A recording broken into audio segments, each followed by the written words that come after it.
I'll save those for I got a couple of Miss America sound bites to play for you. We will save that for the next segment. Let's grab clip number 3, Rob, if we can. This is a discussion on MSNBC. Now, the problem here is that one of the guests, one of the commentators on MSNBC, referred to Obama without calling him President Barack Obama.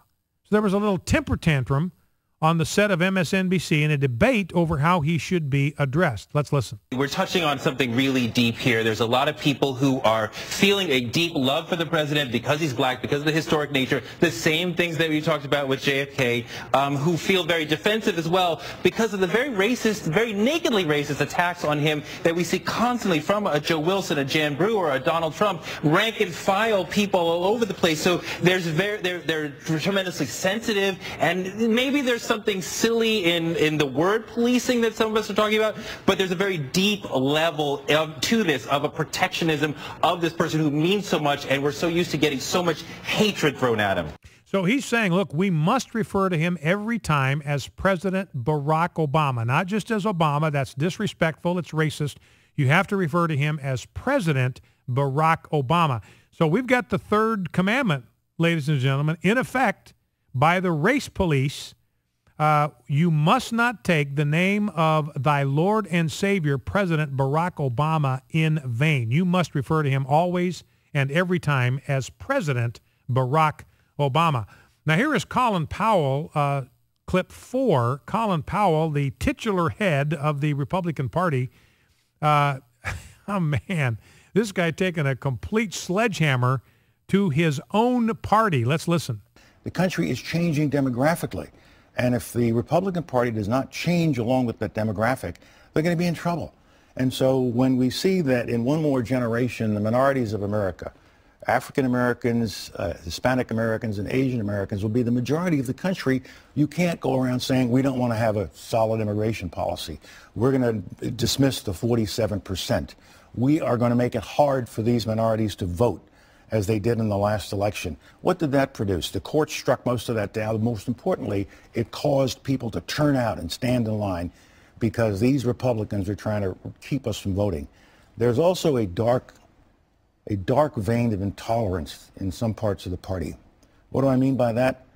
What I mean by that is they still sort of look down on minorities. Look down on minorities. This is just such. This guy. I'm just going to anoint Colin Powell as the high priest of Hogwash Hill.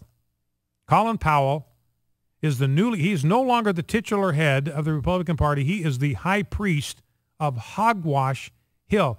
I mean, that is total bilge about the Republican Party looking down on minorities. It was the Republican Party that got the Civil Rights Act of 1964 and 65 passed over Democrat opposition. It was Democrats that filibustered that thing and tried to stop it and voted against it. A greater majority of Republicans voted for the Civil Rights Acts of 1964 and 65 than Democrats in Congress. It was the Republican Party that abolished the institution of slavery. The Republican Party was formed to fight the institution of slavery. And, you know, this makes Colin Powell, this is just absurd. This is absurd for Colin Powell to think that his own party somehow looks down on minorities. And you think about the elected officials, Allen West.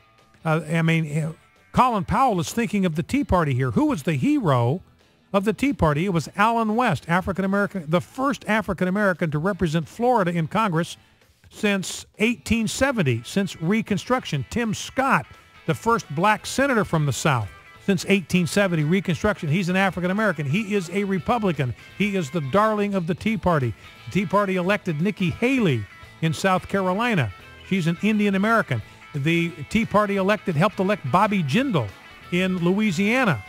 He's Indian American. So this is just total bilge, and to hear it coming from Colin Powell is particularly inexcusable. He is no longer the titular head of the Republican Party. He is now the high priest of Hogwash Hill. Back in 2. Hi, this is Dan Celia. You hear me daily on AFR talking about